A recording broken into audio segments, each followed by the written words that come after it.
Então, enquanto se vai imaginando a vastidão silenciosa do universo, antes de absolutamente tudo existir, tipo, sem tempo, sem espaço, apenas um silêncio absoluto, vai se percebendo que é exatamente nesse ponto zero que a nossa análise de hoje começa. Exatamente. Não em uma manjedoura em Belém, como a tradição histórica costuma ditar, né? Isso, hoje o foco do nosso mergulho é o livro A Vida de Jesus, o Evangelho da Prosperidade Eterna, do autor Márcio Bringente. E vale uma nota super rápida de pronúncia aqui, o sobrenome se lê Bringente, com esse som de guê mesmo. Uhum. Brinquedos, exato.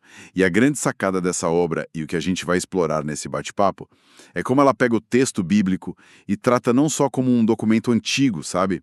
Mas como uma ferramenta totalmente ativa de alta performance cristã e reprogramação mental. Nossa, sim, porque a narrativa tenta forçar quem lê a sair de uma postura passiva para uma aplicação muito prática. E começar lá no cosmos, antes da criação, ter um propósito psicológico muito claro, né? Com certeza, quando a mente humana é exposta a essa magnitude infinita do arquiteto do universo, as limitações do dia a dia começam a parecer, tipo, microscópicas. É uma alteração de perspectiva que prepara o terreno cognitivo para aceitar mudanças estruturais muito maiores. Eu adoro essa imagem, de verdade. Para mim é como olhar para o código-fonte perfeito de um software antes mesmo do computador ser ligado na tomada. Jesus aliciando esse verbo original, inabalável. Nossa, que analogia boa. É bem por aí mesmo. Mas aqui surge uma questão que realmente me deixou intrigada nessa leitura. Se o plano cósmico era esse código-fonte imaculado, por que a execução, quando o verbo finalmente se faz carne, escolhe uma linhagem tão caótica? Ah, aí que tá o pulo do gato dessa análise. Pois é, a genealogia de Jesus que o Brinhente analisa faz questão de destacar pessoas com falhas morais gigantescas, tipo o rei Davi e Rabi, a prostituta. Qual é a lógica de usar um hardware tão quebrado para rodar um software perfeito? Bom, o que o livro argumenta é que isso não é um erro de percurso, mas sim a própria base da reprogramação neurolinguística, a PNL, que o texto tenta induzir. Pense no filtro crítico do cérebro humano. Certo, nosso cérebro barra muita coisa quando a gente não acredita, né? Exato. Nós temos uma tendência natural de rejeitar a perfeição absoluta porque sabemos intimamente que somos falhos.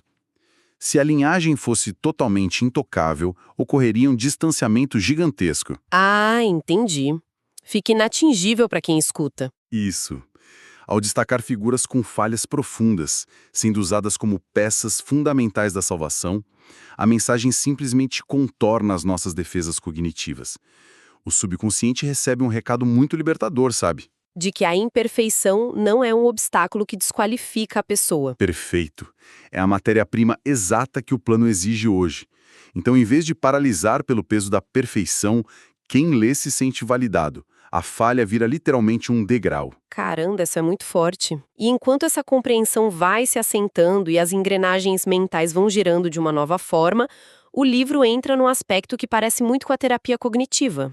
A parte da luz nas trevas. Exatamente. O texto usa a metáfora do verbo que se fez carne como uma luz que entra para dissipar o medo. E tem um mecanismo super interessante nisso porque exige um autodiagnóstico, né? Com certeza. Na terapia cognitiva tradicional, o primeiro passo para mudar um padrão de pensamento disfuncional é obrigatoriamente trazê-lo para a luz da consciência. Não dá para esconder a sujeira debaixo do tapete. Nem um pouco. E o autor faz a mesma coisa com a espiritualidade.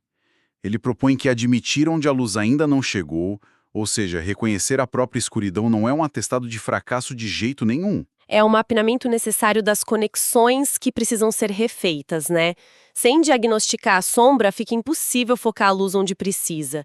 E isso levanta uma provocação central. Qual seria? Quais áreas da vida ainda se encontram na escuridão apenas aguardando que o Verbo encarnado traga luz e renovação exatamente hoje? Caramba.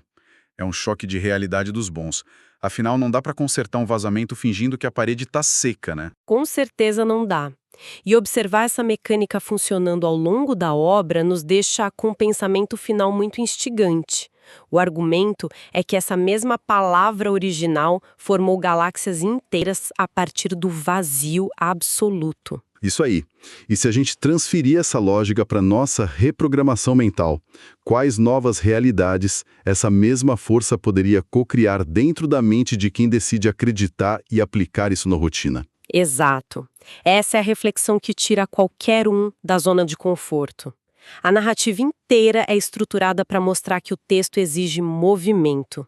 E é por exigir esse movimento que a obra acaba sendo um convite irresistível para quem está cansado de ser apenas um espectador da própria fé. Propõe caminhar lado a lado com essa perspectiva de transformação. Isso mesmo, para quem quer investigar a fundo essa mecânica, o livro A Vida de Jesus, do Márcio Bringenti, está disponível na Amazon e também na Wiclap.